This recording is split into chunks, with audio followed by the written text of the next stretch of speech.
J'estime que notre coalition a fait une excellente campagne, sans violence. Et nous avons développé beaucoup de thèmes à travers le Sénégal.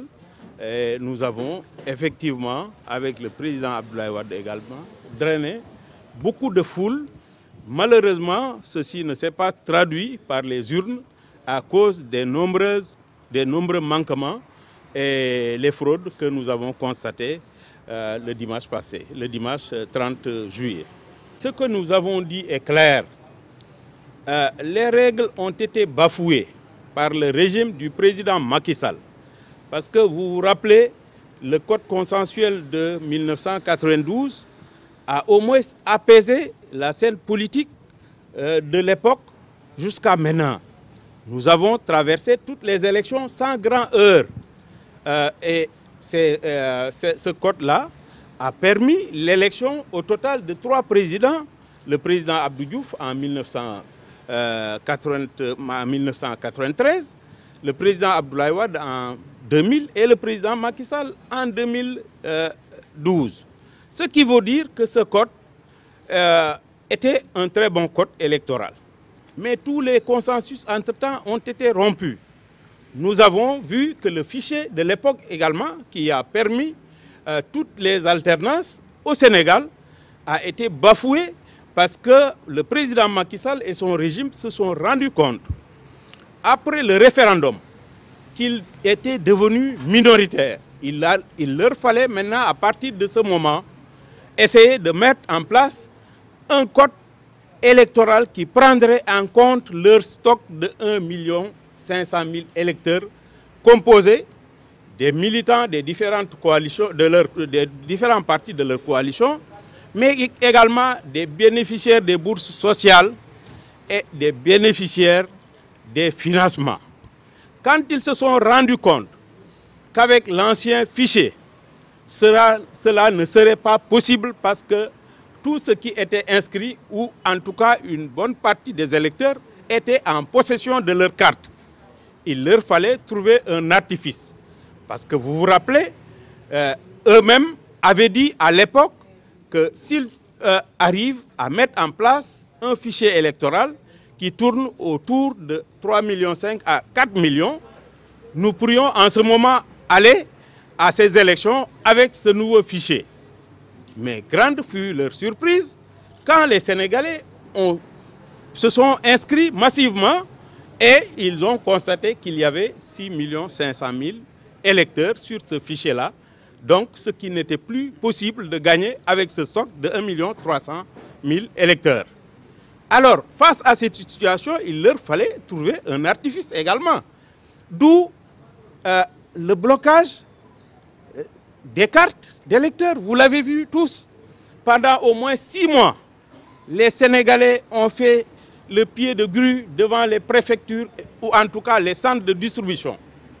Et cela a été presque impossible pour la plupart des Sénégalais pour le retrait de leurs cartes.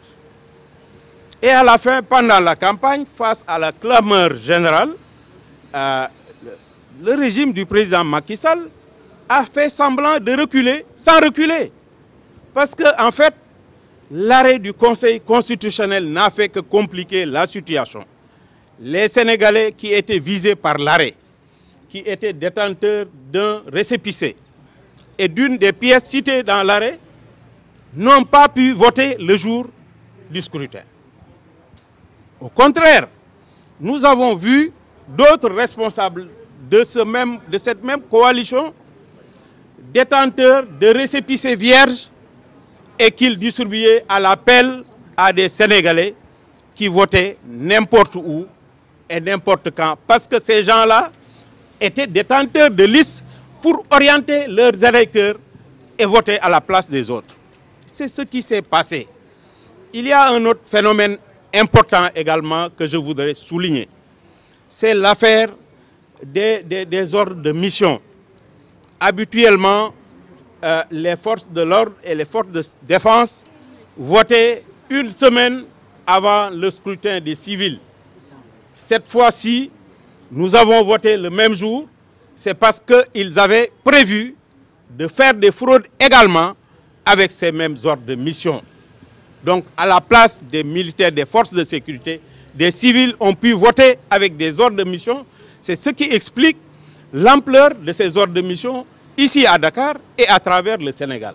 Rien qu'à Dakar, nous avons dénombré 7245 ordres de mission ici à Dakar. Et la différence entre la coalition gouvernementale et l'autre coalition, faites la différence, vous verrez. Je ne parle pas des cas de récépissés, de faux récépissés qu'ils ont également massivement utilisés. C'est ça qui a fait que nous avons dit que tant que tous ces problèmes ne sont pas résolus, tant que nous ne revenons pas au code électoral consensus, aux grandes lignes en tout cas du code électoral consensus, ou à d'autres consensus définis d'un commun accord entre le pouvoir et l'opposition. Également, l'audition du fichier. Aujourd'hui, personne ne sait ce qui se passe dans ce fichier-là. On ne sait pas combien de cartes ont été distribuées, combien de cartes il reste. On ne sait rien de tout ça. Je pense qu'il y a des préalables que nous devons engager ensemble avec le pouvoir pour pouvoir dire demain si nous participons à des élections ou pas. Mais dans ces conditions, nous disons que nous ne pouvons plus participer à des élections organisées par le même régime. Vraiment, le ministre de l'Intérieur doit partir. Macky Sall doit prendre ses responsabilités, mais malheureusement, il ne le fera pas parce que malgré tous les impairs, il félicite ce bonhomme-là. Je suis désolé. Je suis désolé.